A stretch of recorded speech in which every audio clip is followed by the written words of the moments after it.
नमस्कार दोस्तों, HRDIS में आप सभी का स्वागत है। आप सभी लोग कैसे हैं? आई होप आप सभी लोग अच्छे होंगे और अपनी पढ़ाई को अच्छे से कर रहे होंगे।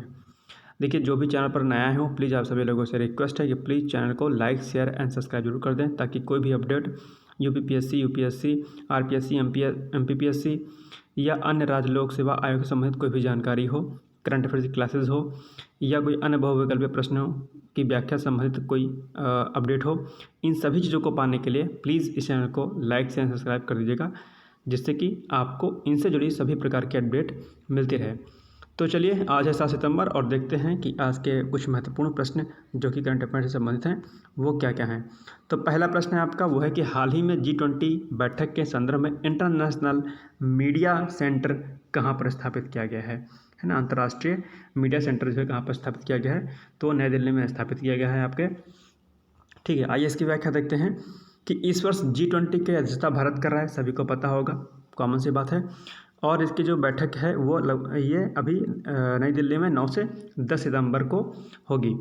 G20 की इस बैठक में राष्ट्रीय और अंतर्राष्ट्रीय मीडिया भी उपस्थित होगा, जाहिर सी बात है, जिसके द्वारा बैठक को कवरेज प्रदान करने के लिए भारत मंडपम परिसर में जो कि बनाया गया है ऑडिटोरियम, भारत मंडपम ऑडिटोरियम जो कि है, इसी में जो है कि आपका अंतर्राष्ट्रीय मीडिया सेंटर यानी कि इंटरनेशनल मीडिया सेंटर को स्थापित किया गया, जिसमें 3000 पत्रकारों के बैठने की व्यवस्था भी की गई है। इसके साथ साथ में इस मीडिया सेंटर के अंतर्गत लाइव प्रसारण के लिए भी और छोटे छोटे और मीडिया स्टूडियो बनाए गए हैं, ताकि जो है अलग अलग नेताओं से भी व्यक्तिगत रूप से बातें की जाए और उनके इंटरव्यू को लाइव कास्ट किया जा सके। तो ये बहुत बड़ी कवरेज प्रदान की जाएगी अंतर्राष्ट्रीय स्तर और राष्ट्रीय स्तर पर। इसके लिए अंतर्राष्ट्रीय मीडिया सेंटर को स्थापित किया गया है भारत मंडपम परिसर में। चलिए नेक्स्ट क्वेश्चन देखते हैं कि हाल ही में REC लिमिटेड ने किस बैंक के साथ 100 मिलियन अमेरिकी डॉलर के विदेशी मुद्रा सावधि ऋण समझौते पर हस्ताक्षर किए हैं। इंपॉर्टेंट है, ध्यान रखिएगा। इसका जो राइट आंसर है वो हो जाएगा C, एग्जिम बैंक के साथ में जो है इसने समझौता ज्ञापन पर साइन किया है। तो इसकी व्याख्या देखते हैं कि हाल ही में ऊर्जा मंत्रालय के तहत, अब ये चीज़ ध्यान रखिए कि मंत्रालय कौन सा है, ऊर्जा मंत्रालय के तहत आने वाले केंद्रीय सार्वजनिक क्षेत्र के महारत्न उपक्रम, ये भी पॉइंट आप ध्यान रखिएगा कि उपक्रम कौन सा है, ये महारत्न उपक्रम है। ठीक है, तो क्या है कि ऊर्जा मंत्रालय के तहत आने वाले केंद्रीय सार्वजनिक क्षेत्र के महारत्न उपक्रम REC लिमिटेड, ठीक है, REC लिमिटेड ने भारतीय निर्यात बैंक जो कि क्या है, एग्जिम बैंक जिसको बोलते हैं, भारतीय निर्यात आयात बैंक एग्जिम बैंक के साथ में 100 मिलियन अमेरिकी डॉलर के विदेशी मुद्रा ऋण समझौते पर हस्ताक्षर किए हैं। ठीक, तो ध्यान रखिएगा कि REC ने किसके साथ साइन किया है समझौता ज्ञापन पर, वो है एग्जिम बैंक पर। ठीक है, एग्जिम बैंक के साथ कितने का अमेरिकी डॉलर का, 100 मिलियन अमेरिकी डॉलर का। ठीक है, और REC क्या है, ऊर्जा मंत्रालय के तहत आने वाला सार्वजनिक क्षेत्र का महारत्न उपक्रम है। ठीक, तो ये पॉइंट आपको ध्यान रखना है। बात कर लेते हैं REC लिमिटेड के बारे में कि REC लिमिटेड देश भर में विद्युत क्षेत्र के वित्त पोषण और विकास पर ध्यान केंद्रित करने वाली एक गैर बैंकिंग वित्तीय कंपनी यानी कि NBFC है। ठीक, तो REC के बारे में आपको पता होना चाहिए कि REC क्या है। चलिए नेक्स्ट क्वेश्चन, एकीकृत बागवानी विकास मिशन योजना को कब लॉन्च किया गया था। इसका जो राइट आंसर है वह आपका 2014 में। इस पर जो केंद्र सरकार है, वर्तमान केंद्र सरकार है, इस पर काफ़ी अच्छे से काम कर रही है, ताकि जो आपका एकीकृत बागवानी विकास मिशन है वो अच्छी तरीके से प्रोडक्टिव हो सके, उसकी उत्पादकता बढ़े और इसको किसानों का जो है फ़ायदा भरपूर मिले। ठीक है, जिसके लिए केंद्र सरकार किसानों की आय दुगनी करने की बात कहती है, किसानों को आत्मनिर्भर करने की बात करती है।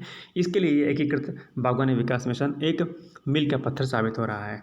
चलिए इसका जो राइट आंसर क्या हो जाएगा, 2014 में इस मिशन को लॉन्च किया गया था। आइए व्याख्या देखते हैं इसकी कि एकीकृत गैर बागवानी विकास मिशन को 2014 में लॉन्च किया गया था। इसका लक्ष्य क्या है, बागवानी क्षेत्र के समग्र विकास को बढ़ावा देना है। और इसमें जो महत्वपूर्ण पॉइंट है कि जो नोडल मंत्रालय यानी कि जो इसको डील कर रहा है वो कौन सी मिनिस्ट्री है, कौन सा मंत्रालय है, तो वो है आपका कृषि और किसान कल्याण मंत्रालय। ध्यान रखिएगा, ये भी आपसे परीक्षा में पूछ सकता है कि इसका नोडल मंत्रालय यानी कि नोडल एजेंसी कौन सी है। ठीक, चलिए नेक्स्ट क्वेश्चन देखते हैं। अब ये फिगर है, इसके माध्यम से बताया गया है कि एकीकृत बागवानी विकास मिशन दरअसल क्या है। तो इसके माध्यम से बागवानी क्षेत्र के समग्र विकास को बढ़ावा देना है, कृषकों को FIG FPO व FPC जैसे कृषक समूहों से जोड़ने के लिए प्रोत्साहित करना है। ये कई सारे समूह जिनसे इनको जोड़ना है। साथ ही साथ में प्रत्येक राज्य अथवा क्षेत्र की जलवायु विविधता के अनुरूप क्षेत्र आधारित अलग अलग कार्यनीति अपनाना है, क्योंकि हर स्टेट की अपनी क्या है, अपना एक क्लाइमेट है, तो उसके फेवर में ताकि चीज़ें दिक्कत ना कर जाएँ, तो उस जलवायु विविधता को देखते हुए अलग अलग रूप से कार्यनीति को बनाना है। इसके साथ साथ में उच्च पोषण मूल्य वाली बागवानी फसलों का क्षेत्रफल और उत्पादन बढ़ाना है। ठीक है, महत्वपूर्ण पॉइंट है। और साथ ही में पोस्ट हार्वेस्ट मैनेजमेंट को बढ़ावा देना है। तो ये आपका जो है क्या कहते हैं, ये जो मिशन एकीकृत बागवानी विकास मिशन है, इसके माध्यम से ये चीज़ें सारी की जाएंगी, तो ध्यान रखिएगा। चलिए नेक्स्ट क्वेश्चन देखते हैं कि BES योजना संबंधित है। इंपॉर्टेंट है, ध्यान रखिएगा कि BES योजना क्या है। इसका जो राइट आंसर है वो हो जाएगा C, यानी कि सी आंसर में क्या है, सी ऑप्शन में क्या है कि बैटरी ऊर्जा भंडारण सिस्टम योजना से, यानी कि जिसे हम BES बोलेंगे, इससे देश को ऊर्जावान बनाना है। ठीक है, यानी कि BES से देश को क्या करना है, ऊर्जावान बनाना है। आइए इसकी व्याख्या देखते हैं। केंद्र सरकार ने देश को ऊर्जावान बनाने के लिए और एक उज्जवल भविष्य के लिए BES योजना यानी कि बैटरी ऊर्जा भंडारण सिस्टम योजना की शुरुआत की। और इसका लक्ष्य क्या है दरअसल कि 2030 से 31 तक, ये पॉइंट याद रखिएगा, 2030 से 31 तक 4000 मेगावाट की कुल क्षमता वाली परियोजनाएं इसमें विकसित की जाएंगी, ध्यान रखिएगा। इस योजना से बैटरी भंडारण प्रणालियों की व्यवहार्यता बढ़ने की लागत में क्या आ जाएगी, कमी आएगी। ठीक, next question B20 most important है, ध्यान रखिएगा। B20 का अर्थ क्या है, B20 का अर्थ है ऑप्शन नंबर A आपका राइट आंसर हो जाएगा, बिजनेस 20 से। B20 क्या है, बिजनेस 20 से इसका संबंध है। आइए इसकी व्याख्या देखते हैं।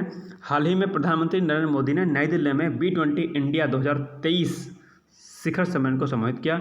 B20 का अर्थ बिजनेस 20 से है और B20 वैश्विक व्यापार समुदाय को शामिल करने वाला आधिकारिक G20 संवाद मंच है। ठीक, तो ये आप पॉइंट्स को ध्यान रखिएगा। अब आज आपके लिए प्रश्न है और प्रश्न महत्वपूर्ण है, ध्यान रखिएगा कि अंतर्राष्ट्रीय साक्षरता दिवस कब मनाया जाता है। आपके जो ऑप्शंस हैं A 5 September, B 6 September, C 7 सितंबर या फिर D 8 सितंबर। आपको कमेंट बॉक्स में जा करके अपने आंसर्स को लिखना है, बताना है। कल हमने आपसे प्रश्न पूछा था कि FTII की स्थापना कब हुई थी, तो इसका जो राइट आंसर है वो जाएगा 1960 में FTII की स्थापना हुई थी। तो ये आज के कुछ महत्वपूर्ण प्रश्न थे और इसको आप लोग देख लीजिएगा। इसके PDF मैं जल्दी से आप लोग को प्रोवाइड कराना शुरू कर दूंगा और परसों तक ये मैगजीन जो अगस्त वाली है, जो कि थोड़ा लेट हो गया है, वो मिल जाएगी आप लोग को बुक शॉप पर, या फिर अगर आप लोग चाहेंगे तो टेलीग्राम चैनल पर भी आपको दे दी जाएगी। ठीक है, तो आप लोग परेशान नहीं होगा। और बाकी जो भी लोग नए हैं, आप लोगों से रिक्वेस्ट है कि प्लीज़ इस वीडियो को अधिक से अधिक लोगों को शेयर कर दें, लाइक कर दें, ताकि ये सारी अपडेट और ये इंपॉर्टेंट करंट अफेयर्स सभी विद्यार्थियों तक मिल सके और सभी को इसका भरपूर फ़ायदा मिल सके। तो चलिए फिर मिलते हैं एक नए सेशन के साथ। तब तक आप सभी लोग पढ़ते रहिए, मस्त रहिए, व्यस्त रहिए। जय हिंद, जय भारत।